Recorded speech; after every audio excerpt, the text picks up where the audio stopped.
नमस्कार, मैं दिवेश द्विवेदी। स्वागत है आपका। आप देख रहे हैं यूएसएन न्यूज़। देश में लोकसभा चुनाव हो गए हैं।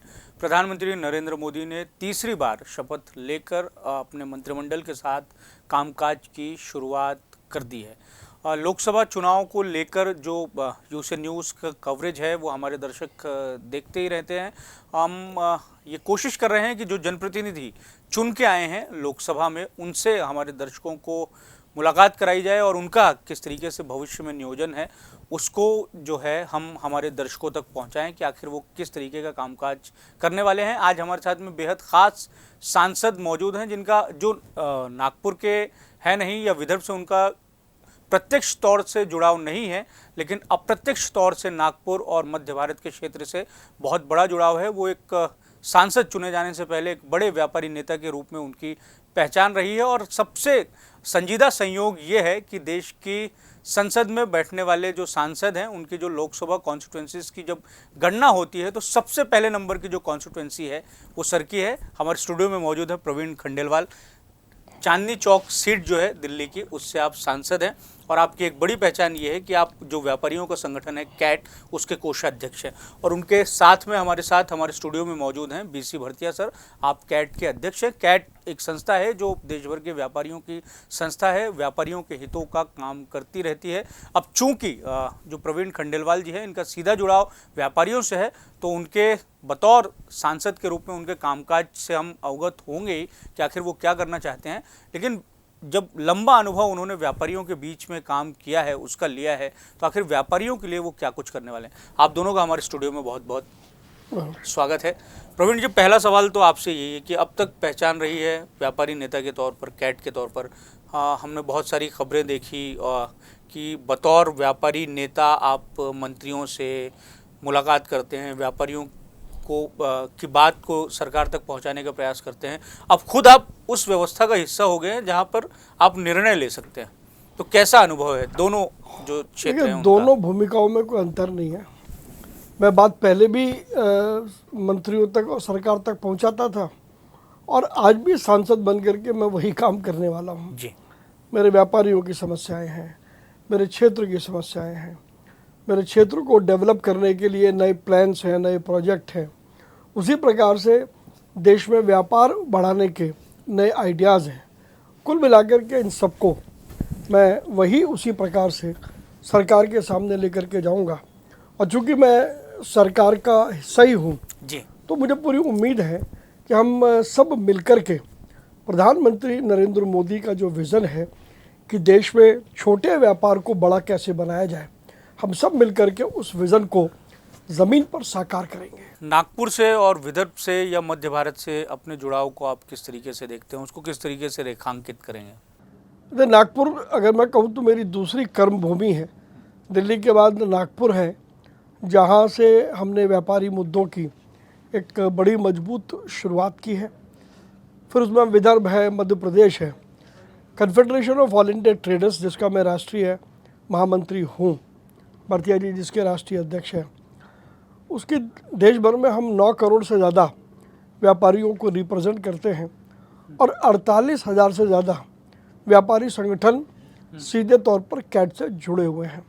और उसमें एक बहुत बड़ा हिस्सा विदर्भ और मध्य प्रदेश का भी है। और लगातार, क्योंकि पिछले सालों में हमने लगातार बहुत सारे ट्रैवल किए हैं, एक एक गांव में गए हैं, एक एक कस्बे में गए हैं, हर ज़िले में तो लगभग गए ही हैं हम लोग। तो वहाँ की समस्याएं हैं, व्यापारियों के विषय हैं, उन सब के बारे में जानकारी भी है और अनुभव भी है। तो उस जानकारी और अनुभव का मिश्रण करके सरकार और व्यापारियों के बीच में एक मजबूत सेतु का काम करूंगा। तो सरकार और व्यापारियों के बीच में आपने सेतु बनाने का जिक्र किया है। आपके पास में मैं इस सवाल के साथ में आऊँगा, लेकिन भरतिया जी के पास में आऊँगा। भरतिया जी, आप नागपुर में रहते हैं, संगठन चलाते हैं, देश भर में घूमते हैं, व्यापारियों के मुद्दों को लेकर जो संस्था है वो मुखर है, आप मुखर हैं, कई बातें आप कहते हैं जो एंटी गवर्नमेंट भी हो जाती हैं कभी कभी, जो चीज़ें व्यापारियों के हित में नहीं है। अब तो आपके साथी ही सांसद हैं, तो सरकार तक आपकी बात जो है, व्यापारियों की बात बहुत आसानी से पहुंचेगी, ऐसा लगता है? देखिए कैसा है, एंटी गवर्नमेंट वाली बात नहीं है। अगर संवाद होगा तो बातचीत होगी और काम आगे बढ़ेगा। जो सरकार संवाद नहीं करेगी वहाँ प्रॉब्लम आता है। ये सरकार पिछले 10 साल से हम देख रहे हैं कि संवाद में विश्वास रखती है, इसलिए हमारी बातचीत हो जाती है। अब क्योंकि प्रवीण जी खुद वहाँ पर भी हैं, तो इससे क्या हो गया कि थोड़ा वजन हमारा और बढ़ गया, थोड़ा स्पीड अप हो जाएगा। पहले हम लोग को बाहर से काम करना होता था, अब अंदर से काम करेंगे, मगर काम सभी होंगे, ये हमको पूरा विश्वास है। ऐसा आपको विश्वास है? आपने सेतु का जिक्र किया, क्या आपको लगता है कि भारतीय जनता पार्टी के भी शासनकाल में, जिसको एक तरीके से परिभाषित ही यही कहा जाता है कि वो व्यापारियों की पार्टी है या व्यापारियों के हितों के संरक्षण की दृष्टि से निर्णय लेती है, बीते 10 वर्षों का जो कार्यकाल रहा, पूर्व के कार्यकाल का अब हम जिक्र नहीं करते हैं, और तीसरे टर्म में तो आप खुद भी इस सरकार का हिस्सा हैं, कहीं ना कहीं एक सेतु बनाए जाने की अब भी ज़रूरत है? व्यापारियों के ऐसे प्रश्न हैं जो सरकार तक नहीं पहुंच पा रहे हैं, ये सरकार की तरफ से एड्रेस नहीं हो पा रहे हैं। देखिए, 10 सालों में जब से प्रधानमंत्री श्री नरेंद्र मोदी जी ने देश का कार्यभार संभाला है प्रधानमंत्री के रूप में, और जैसा भी भरतिया जी ने कहा, संवाद का एक लगातार सिलसिला चालू रहा है और 10 साल में वो निर्बाध चलता रहा। कभी कोई विषय आया तो सरकार ने हमें बुलाया, हमसे बात की और सरकार ने उसके हिसाब से निर्णय लिए जो व्यापारियों के बड़े हित में थे। अगर ऐसा ना होता तो देश में शायद मुद्रा योजना ना आती, देश में जीएसटी शायद उतनी सरलता से ना लग पाता। तो रचनात्मक कार्य दोनों तरफ से हुआ। और जैसा मैं आपको अभी मैंने कहा मैं सेतु का काम करूंगा, अभी भरतिया जी ने कहा संवाद ही सारे शासन की मुख्य धुरी है। तो संवाद और अधिक मजबूत तरीके से होगा और संवाद का धागा टूटेगा नहीं, और जब संवाद का धागा नहीं टूटता तो मुश्किल से मुश्किल विषय का भी समाधान हम लोग निकालते हैं। तो निश्चित रूप से प्रधानमंत्री जी के इस कार्यकाल में मुझे पूरी उम्मीद है कि आने वाले 5 वर्षों में व्यापार के लिए यह कार्यकाल स्वर्णिम कार्यकाल होगा। संवाद के लिए जो आपने बताया धागा, तो धागे की एक छोर नागपुर में भी रहेगी।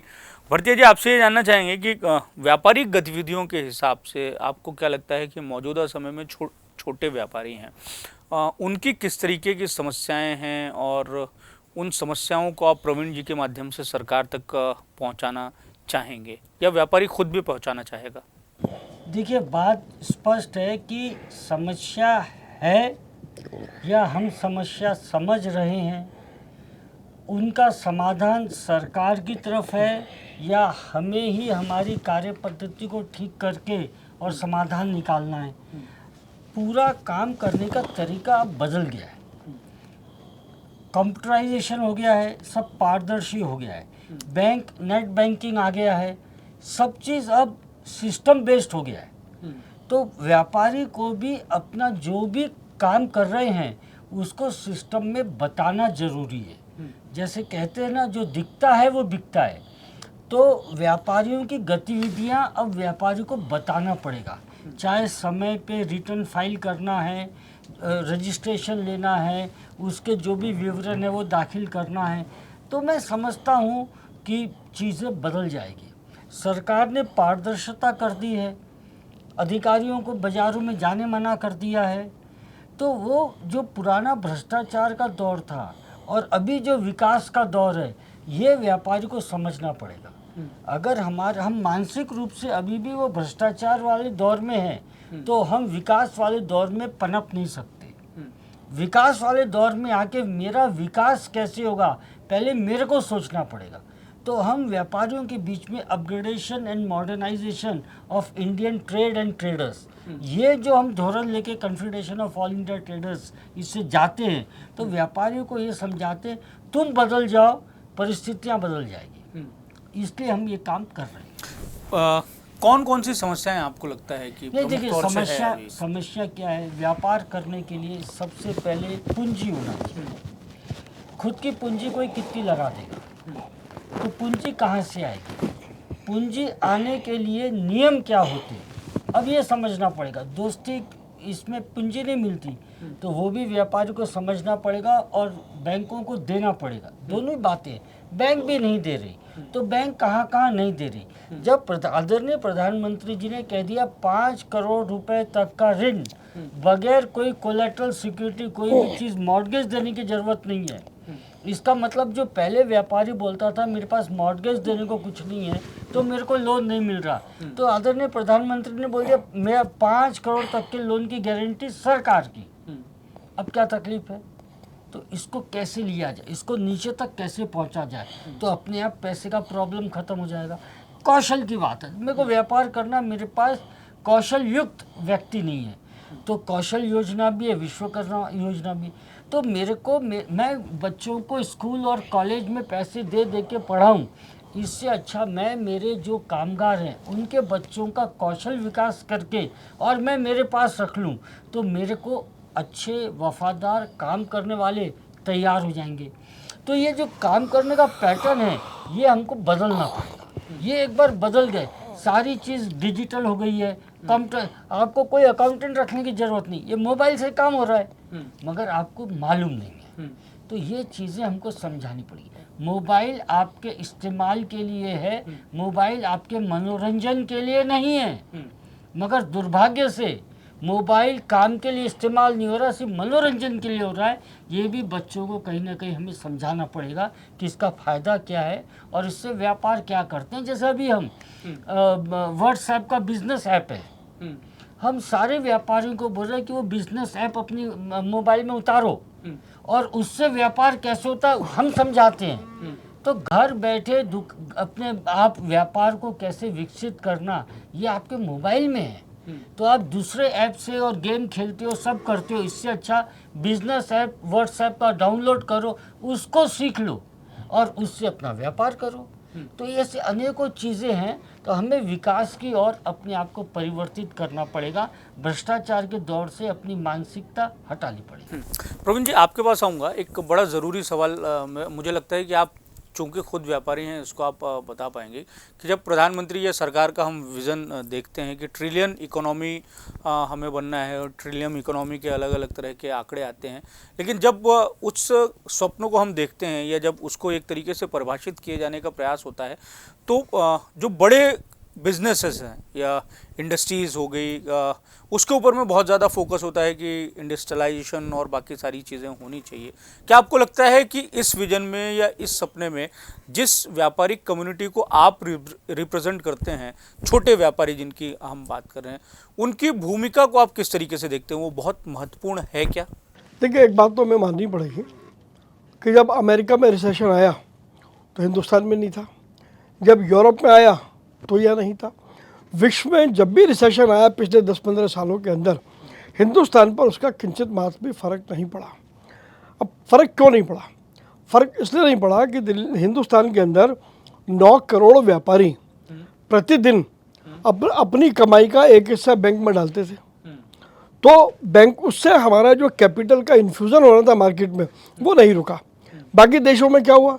बाकी देशों में ना तो छोटे व्यापारी थे और बाकी देशों में इस कारण से बैंक इसलिए फेल हुए कि बैंकों की पूंजी उनके हाथ से निकल गई और सैचुरेशन हो गया, इसलिए बैंक फेल हुए। तो व्यापारी की महत्वता को भारत की अर्थव्यवस्था के इतिहास में समझना होगा। प्रधानमंत्री जी ने ये संकल्प लिया है कि बहुत जल्दी वो भारत को तीसरी अर्थव्यवस्था बनाएंगे। हम सब प्रधानमंत्री जी के इस कदम का स्वागत करते हैं और हम पूरी ताकत से उनके साथ में हैं। लेकिन वो तीसरी अर्थव्यवस्था जब बनेगी, जब हमारे देश का आम व्यापारी मजबूत होगा, और उसके लिए पिछले कार्यकाल में प्रधानमंत्री जी अनेक स्कीम लेकर के आए, जिसमें एक स्कीम विश्वकर्मा भी थी। अब विश्वकर्मा स्कीम किसके लिए थी? वो कोई बड़े व्यापारी के लिए थी? बिल्कुल नहीं। वो उन छोटे छोटे कारीगरों के लिए थी जो अपने कौशल से, उनके पास जो आर्ट है उससे वो बड़ा बन सकते हैं, लेकिन उनके पास में पैसे नहीं थे। तो ये बात केवल नरेंद्र मोदी जैसा प्रधानमंत्री ही सोच सकता है कि जो हाशिए पर बैठा हुआ कारीगर है उसको भी हम बड़ा बनाया जाए। अभी तक की सरकारें आ रही थी, जो पहले से बड़े थे उनको बड़ा बना रही थी। ये पिछले 10 सालों के अंदर ये बड़ा परिवर्तन आया है कि जो बड़े थे उनकी बात छोड़े, जो ज़मीन पर थे, जो छोटे थे, उनको बड़ा बनाने के लिए बहुत सारी स्कीमें लाए, जिसका बड़ा लाभ छोटे व्यापारियों को मिला है। और इसीलिए मैं आपसे कह रहा हूँ कि ये जो 5 साल हैं ये व्यापार का स्वर्णिम काल होंगे। किस लिहाज से स्वर्णिम काल होंगे? मतलब ऐसा क्या आपको लगता है कि जो बीते 10 साल का कार्यकाल रहा या 5 साल का कार्यकाल रहा, तो ऐसा कोई रोड मैप सरकार ने मैं बनाया आपको होगा? बताता मैं आपको बताता हूँ, क्योंकि एक व्यापारी के रूप में और फिर भाजपा के एक सांसद के रूप में मैं दोनों तरीके से इसको विजुअलाइज करता हूँ। यदि आप माननीय प्रधानमंत्री नरेंद्र मोदी जी के अगर आप उनके विज़न डॉक्यूमेंट को देखें, उनके एजेंडे को देखें, तो उसके अंदर ये आपको ध्वनि दिखाई देगी कि ज़्यादा लोगों को बड़ा बना करके अर्थव्यवस्था को वो बड़ा बनाना चाहते हैं। इसीलिए भाजपा ने जब अपना संकल्प पत्र जारी किया तो मुद्रा योजना जिसकी अधिकतम सीमा 10 लाख थी, उसमें कहा कि हम इसको 20 लाख करेंगे। तो अब एनडीए की सरकार बन गई है, हम इसको बड़ा करेंगे। 20 लाख का मतलब है कि 10 लाख तक की जो योजना थी उसका मैक्सिमम करोड़ों लोगों ने देश में फ़ायदा उठाया और धीरे धीरे करके उन्होंने अपने व्यापार को बड़ा किया। आने वाले इन 5 वर्षों के अंदर व्यापार के नए अवसर बनेंगे। प्रधानमंत्री जी ने बार बार कहा ease of doing business. Ease of doing business का मतलब है कि आम आदमी बिना किसी तकलीफ के अपना व्यापार कर सके, उसको ईज ऑफ डूइंग बिजनेस बोलते हैं।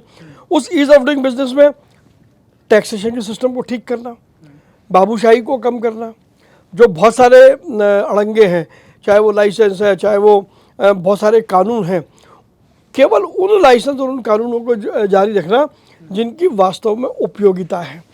और पिछले कार्यकाल में नरेंद्र मोदी की सरकार ने बहुत सारे कानूनों को हटाया जो कानून निरर्थक व्यापारियों के ऊपर थे। जन विश्वास बिल के माध्यम से बहुत सारी धाराओं में से व्यापारियों को जेल जाने के प्रावधान को हटाया। तो उससे ये सोच साफ पता लगती है कि प्रधानमंत्री नरेंद्र मोदी के नेतृत्व में जो तीसरी बार सरकार बनी है, जब वो अर्थव्यवस्था को बड़ा बनाने की बात करती है तो स्वाभाविक है कि अर्थव्यवस्था जब बड़ा बनेगी तो हमारा घरेलू व्यापार भी बढ़ेगा। और न केवल घरेलू व्यापार, हमारा जो एक्सपोर्ट है वो भी कहीं ना कहीं सरकार के फोकस में है। तो डोमेस्टिक ट्रेड बढ़ेगा, फॉरेन ट्रेड बढ़ेगा और उसका जो क्यूमुलेटिव इफेक्ट आएगा, भारत की अर्थव्यवस्था भी उसी तेजी के साथ में आगे बढ़ेगी। लेकिन अब भी मैं 2 सवाल आपसे जानना चाहूँगा कि एक तो मैन्युफैक्चरिंग जो है, मैन्युफैक्चरिंग का सेक्टर जिस तरीके से हमारे देश में ग्रो होना चाहिए, कई सारी चीज़ों पे अब भी वैसा है। हालांकि बहुत सारी इक्विपमेंट्स और बहुत सारी जो चीज़ें हैं उसकी मैन्युफैक्चरिंग तो हमारे यहाँ शुरू भी होगी और मतलब ये जो बीते 10 साल का कार्यकाल रहा उसको तो इस बात का श्रेय देना ही चाहिए, लीडरशिप को श्रेय देना चाहिए। लेकिन मैन्युफैक्चरिंग जिस तरीके से बढ़नी चाहिए था, उसका यूनिट जिस तरीके से बढ़ना चाहिए, कई लोगों का आलोचनात्मक पक्ष ये है कि वो नहीं बढ़ा है। बहुत इंपोर्ट पे हमारी बहुत सारी चीज़ों पे निर्भरता है। देखिए, नरेंद्र मोदी जी की पिछली बार की सरकार ने पहली बार हिम्मत का काम किया कि प्रधानमंत्री जी ने कहा आत्मनिर्भर भारत और मेक इन इंडिया, फिर बाद में मेड इन इंडिया। तो ये जो कॉल है, ये जो आह्वान था, इसको बहुत छोटा करके नहीं आंका जा सकता। इस पूरे आह्वान के कोर में जो एजेंडा है, एजेंडा ये है कि हमारा इंपोर्ट कम होना चाहिए। हम इंपोर्ट केवल उन आइटमों का करें जो आइटम फिलहाल देश में उपलब्ध नहीं है, बन नहीं सकती या देश में वो उपलब्ध नहीं है। और इसीलिए अनेक प्रकार की स्कीम चालू करी गई। अगर आपको ध्यान होगा तो कॉमर्स मिनिस्ट्री ने PLI की स्कीम चालू करी, प्रोडक्शन लिंक्ड इन्वेस्टमेंट इंसेंटिव्स। उसका मतलब बड़ा साफ है कि यदि हिंदुस्तान के अंदर सामान बनाते हैं और एक जो आपकी एवरेज से अगर आप ऊपर चढ़ते हैं तो आपकी प्रोडक्शन के हिसाब से आप ऊपर चढ़ते जाएं, आपको इंसेंटिव मिलता जाएगा। अगर वो इंसेंटिव मिलता है तो हमारी जो कॉस्ट ऑफ प्रोडक्शन है वो नीचे आती है, और जब कॉस्ट ऑफ प्रोडक्शन नीचे आएगी तो हमारा एक्सपोर्ट हमेशा ऊपर होगा, क्योंकि ग्लोबल मार्केट में हम कॉम्पिटिटिव हो जाएंगे। आज सबसे बड़ा संकट ये है कि हम कितने चीज़ों में ग्लोबल मार्केट में कॉम्पिटिटिव हों, इस पर आज भी बहस चल रही है। तो ग्लोबल मार्केट की अगर हम बात करें तो हमें ग्लोबल मार्केट में कॉम्पिटिटिव होने के लिए यहाँ पर चीज़ों को बनाना पड़ेगा, चीज़ों को का उत्पाद करना पड़ेगा। उसको बनाने में हमें अगर टेक्नोलॉजी की मदद चाहिए तो हम टेक्नोलॉजी की मदद लें, संसाधन चाहिए तो हम संसाधन लें, और वही काम नरेंद्र मोदी जी की सरकार कर रही है।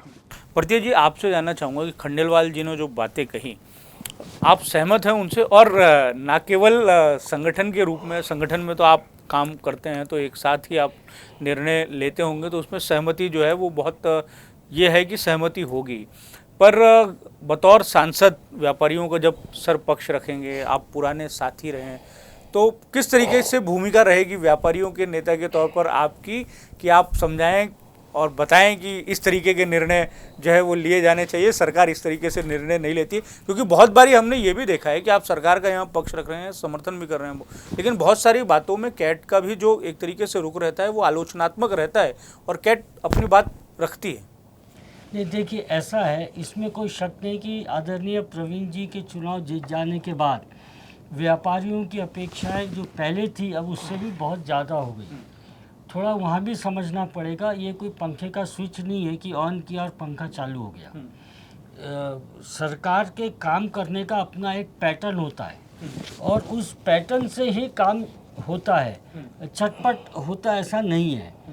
तो मगर क्योंकि एक पढ़ा लिखा समझदार और ज़मीनी हकीकत जानने वाला आदमी जब ऐसे चुन के जाता है तो वो अधिकारियों से संवाद तर्क संगत करने लग जाएगा।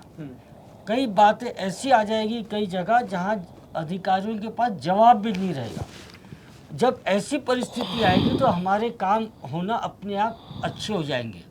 क्योंकि अभी तक क्या है कि जो हमारी बात अधिकारियों से कर रहे हैं उनको विषय ही नहीं मालूम। अधिकारी कुछ भी कहानी सुनाते और वो मान जाते। मैं जैसे बताऊं, मुद्रा योजना के समय 10 लाख तक के बैंकों ने जितने भी लोन दिए उसको मुद्रा लोन बोल के और मंत्री जी को बोल दिए इतने दे दिए। क्योंकि वहाँ प्रवीण जी थे, उन्होंने बोला नए लोन बताओ, पुरानी कहानी मत सुनाओ। उनके पास जवाब नहीं था।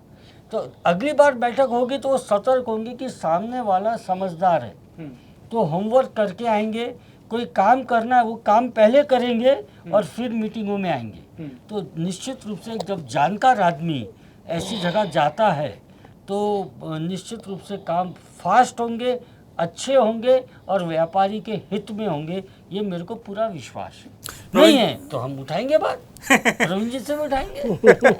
प्रवीण जी, आज से चलते चलते अब एक आखिरी सवाल है कि अपने चुनावी अनुभव के बारे में बताइए कि आप व्यापारी नेता थे, कैट के माध्यम से आप संगठन चलाते थे, तो फिर ये इस तरीके से आप मूलतः तो आप दिल्ली के ही हैं, तो किस तरीके से भारतीय जनता पार्टी से जुड़ा हुआ, टिकट मिला और फिर उसके बाद में यात्रा शुरू हुई और आप सांसद भी बन गए हैं आप? देखिए, मेरा जन्म पॉलिटिकल परिवार में हुआ जो राष्ट्रीय स्वयंसेवक संघ और तत्कालीन भारतीय जनसंघ से इसका संबंध था। भारतीय जनसंघ बाद में 1980 में वो भारतीय जनता पार्टी हो गया। तो राजनीति कोई मेरे लिए या मेरे परिवार के लिए नई नहीं है। लेकिन हाँ, ये बात ज़रूर है कि पहली बार हिंदुस्तान के इतिहास में प्रधानमंत्री नरेंद्र मोदी ने वो कदम उठाया कि जो वास्तव में व्यापारी मूल का व्यक्ति है, यानी कि मुझे उन्होंने चांदनी चौक से चुनाव लड़ने का आदेश दिया। अच्छा, ये भी थोड़ा सा हम जानना चाहेंगे कि मतलब टिकट मतलब किस तरीके से तय हुई? क्या पीएम उसमें उस प्रक्रिया में सीधे तौर से? देखिए, मैं ये नहीं कि मैं ये कुछ तो मुझे भी नहीं पता। भारतीय जनता पार्टी में जो टिकट तय होती है वो हमारी चुनाव समिति करती है। चुनाव समिति में प्रधानमंत्री जी सहित वरिष्ठ नेता होते हैं, राष्ट्रीय अध्यक्ष होते हैं और सब लोग होते हैं और बाकायदा उसका एक प्रोसेस है। मुझे तो जब 2 मार्च को शाम को 6:21 पर जब मेरे नाम की घोषणा हुई तो मुझे पहली बार पता लगा कि मुझे टिकट मिला है चांदनी चौक से बीजेपी का चुनाव लड़ने के लिए। सच में ऐसा ही हुआ? ऐसी ही स्थिति, मतलब कोई किसी तरीके की पूर्व सूचना नहीं, या आपने टिकट के लिए ना कोई आवेदन पूर्व किया हो? सूचना नहीं, ना मैं कभी किसी के पास में टिकट मांगने गया। हाँ। तो इस घटना का महत्व इसलिए है कि कहीं ना कहीं जो हमने पिछले 30-35 सालों में हमने व्यापारियों के जो भी काम किए, छोटे किए, बड़े किए, जैसे भी किए, वो कहीं ना कहीं भारतीय जनता पार्टी की निगाह में थे, प्रधानमंत्री नरेंद्र मोदी जी की निगाह में थे। और इसी कारण से मुझे लगता है, इसी कारण से पार्टी ने तय किया होगा, प्रधानमंत्री जी ने तय किया होगा कि इस बार हमें व्यापारियों को भी संसद में लेना चाहिए ताकि वो उस पॉलिसी बनाने वाली टीम का हिस्सा बन सके। और इससे एक जो दूसरी सोच प्रधानमंत्री जी की समझ में आती है, वो चाहते हैं कि पॉलिसी लेवल पर ही अगर कोई डिस्कम्फर्ट है या ज़मीनी हकीकत कुछ अलग हो रही है तो पॉलिसी लेवल पर ही वो सारी बातें ठीक हो जाए। तो यदि कोई व्यक्ति जो पॉलिसी की टीम के अंदर बैठा है और अगर उसे ज़मीनी हकीकत का पता है तो वो उस पॉलिसी फॉर्मेशन के समय ही बताएगा कि ये पॉलिसी जो बन रही है इनकन्सिस्टेंट होगी, तो उसका वहीं पर ही निराकरण हो जाएगा। तो ऐसा मैं मानता हूँ कि मैंने बार बार इसलिए कहा कि 5 साल जो हैं वो स्वर्णिम काल इसलिए होंगे, मुझे पूरी उम्मीद है कि जो सोच प्रधानमंत्री नरेंद्र मोदी जी ने देश के छोटे व्यापारियों के लिए सोची है, उस छोटी व्यापारियों के लिए बड़ी सोच, बड़ा विज़न और बड़ी योजनाएं, बड़ी सपोर्ट पॉलिसी रखने का काम प्रधानमंत्री नरेंद्र मोदी करेंगे। चलिए प्रवीण जी, भरतिया जी, आप हमारे स्टूडियो में आए, आपका बहुत बहुत धन्यवाद। संवाद का ये क्रम लगातार चलता रहेगा और जो लोग आपको जानते होंगे वो ये भी जानते होंगे कि आपकी रिश्तेदारी भी नागपुर में है, तो रिश्तेदार के घर में ज़्यादा आदमी ध्यान देता है तो आप भी नागपुर की तरफ में भी ध्यान देंगे और नागपुर के व्यापारियों की तरफ ध्यान देंगे, यही हमें उम्मीद है। बहुत बहुत धन्यवाद आप दोनों का। Thank you.